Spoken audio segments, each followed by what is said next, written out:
Shalom, మీకు ఉదయకాల శుభములు.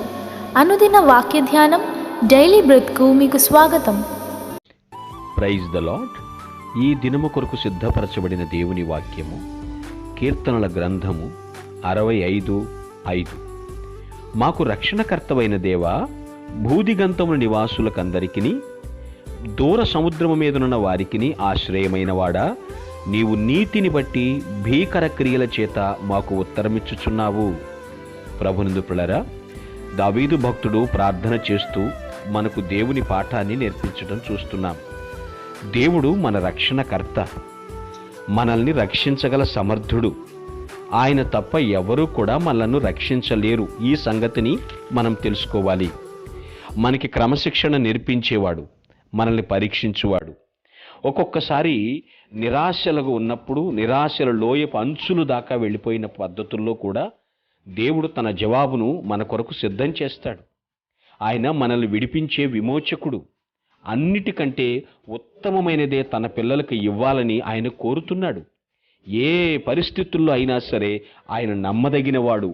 ఈ విషయాన్ని ఎందరు గుర్తుంచుకుంటారో వారు దేవుని పట్ల భయభక్తులు కలిగి జీవిస్తారు కదా. మనము దేవుణ్ణి ప్రార్థించే వారంగా ఉన్నప్పుడు దేవుడు ఎంతో నిగూఢమైనటువంటి న్యాయమును, ఆయన పనులన్నింటినీ కూడా మనకు బయలుపరుస్తాడు. మన జీవితాల్లో ఎన్నో అద్భుతాలు అనుభవించేందుకు మనల్ని సిద్ధపరుస్తాడు కూడా. కాబట్టి పాపమునకు చోటివ్వకుండా గర్వరోధంగా పోట్లుగా జీవించాలి.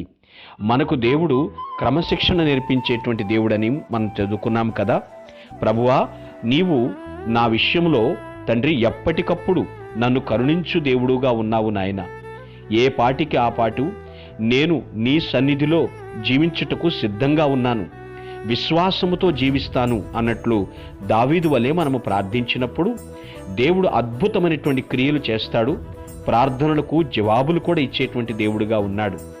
అందుకే అంటున్నాడు, బూదిగంత నివాసులందరికీ కూడా ఆయన ఆశ్రయ దుర్గముగా ఉన్నాడు. దూర సముద్రం మీద ఉన్న వారికి కూడా ఆయన ఆశ్రయ దుర్గంగా ఉన్నాడు. మన ప్రార్థనలకు జవాబిచ్చేటువంటి పరమ తండ్రి. ఎవ్వరూ మనము బ్రతిమిలాడినా స్పందించరేమో కానీ దేవుడు సరైన సమయంలో స్పందించే దేవుడుగా ఉన్నాడు. ఆయనను విడిచి మనం ఎలా జీవించగలము? ఆయన మన రక్షణకర్తని మర్చిపోవద్దు. ఎవరూ మన పాపమును కడగలేరు కదా, శుద్ధి చేయలేరు కదా, ఎవరూ మన కొరకు రక్తమును చిందించలేదు కదా. ప్రభు ఒక్కడే ప్రాణత్యాగం చేసి మనకు ఆశ్రయ దుర్గముగా, మన రక్షణకర్తగా ఉన్నాడు. మన ప్రార్థనలకు జవాబిచ్చు దేవుడుగా ఉన్నాడు. మనం ఎంత ధన్యులము ప్రియులారా. దావీదు మాత్రమే ధన్యుడు కాదు, ఎవరు ఆయన వాక్యమును విశ్వసిస్తారో వారును ధన్యులే. ఆయన సన్నిధి చేత మనము తృప్తి పొందుచున్నాము. దేవా, నీ కృప తరతరములు మాకు పంపండి అని నిత్యము నిరీక్షణ కలిగి ఉందుముగాక. ఆమేన్.